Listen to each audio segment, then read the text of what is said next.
ब्रह्म मुहूर्त सूर्योदय से ठीक 96 मिनट पहले का वो रहस्यमयी समय है जिसका यदि आपको ठीक से उपयोग करना आ गया तो कुछ ही समय में आप अपने जीवन में आए बदलावों को देखकर दंग रह जाएंगे और आप अपने सपनों को इतनी आसानी से प्राप्त कर लोगे जिसके बारे में आपने कभी सोचा भी नहीं होगा। आप किसी भी हुनर में इतनी जल्दी प्रवीण हो जाओगे कि जिसे देखकर आप खुद भी आश्चर्यचकित रह जाओगे, क्योंकि ब्रह्म मुहूर्त में किया गया कोई भी काम ठीक उसी तरह से विकसित होता है जैसे पानी और खाद की उपस्थिति में कोई पौधा। इसलिए इस समय को द क्रिएटर आवर भी कहा गया है और हम किसी जादू टोना की बात नहीं कर रहे हैं। आज हम ये बात प्राचीन और आधुनिक विज्ञान दोनों विज्ञानों के हिसाब से प्रूव कर देंगे। स्वागत है आपका नॉलेज बॉक्स के एक और रोमांचक वीडियो में। इसमें हम आपको ब्रह्म मुहूर्त से जुड़ा एक रहस्य भी बताएंगे जो आपके होश उड़ा देगा। इसलिए बने रहिएगा हमारे साथ अंत तक। और हाँ, आगे बढ़ने से पहले इस वीडियो को अभी लाइक कर लीजिए। ब्रह्म मुहूर्त को हमारे वेद पुराणों में बहुत महत्वपूर्ण स्थान दिया गया है और न केवल हिंदू धर्म में बल्कि दुनिया के सभी धर्मों में इस समय को प्रार्थना, धार्मिक अध्ययन, ध्यान और कुछ भी नया सीखने के लिए सबसे सही समय बताया गया है।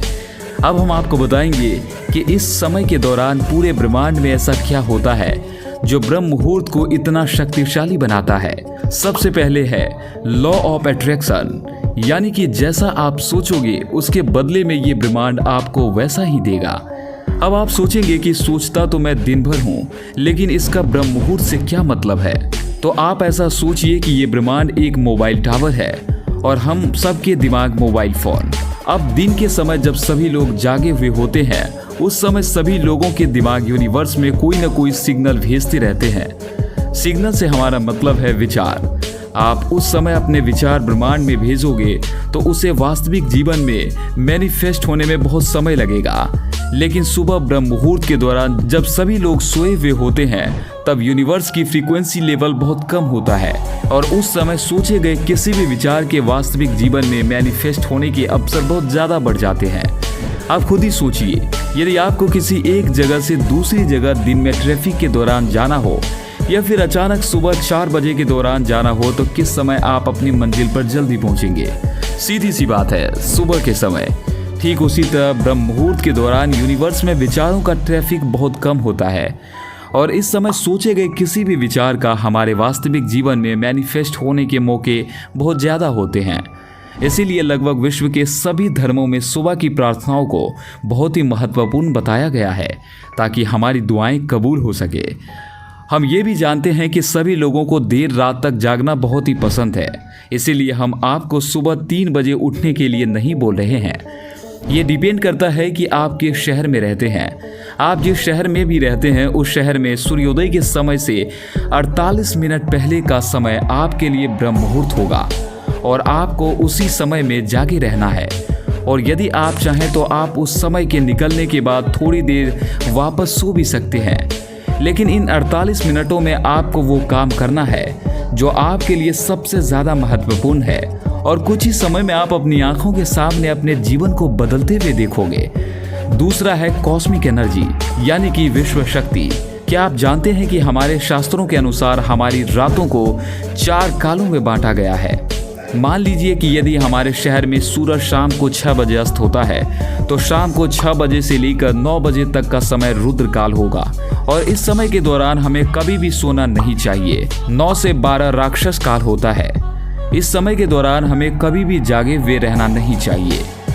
12 से दिन होता है गंधर्व काल, जब हमारी नींद सबसे ज्यादा गहरी होती है और 3 से 6 होता है मनोहर काल, जिस समय के दौरान हमें हर हाल में बिस्तर छोड़ देना चाहिए, क्योंकि मनोहर काल के दौरान हमारे इस ब्रह्मांड की कॉस्मिक एनर्जी यानी कि विश्व शक्ति का संचार सबसे ज्यादा होता है। विश्व शक्ति की ब्रह्मांडीय ऊर्जा हमारे इस यूनिवर्स को सुचारू रूप से चलाने का काम यही ब्रह्मांडीय ऊर्जा करती है।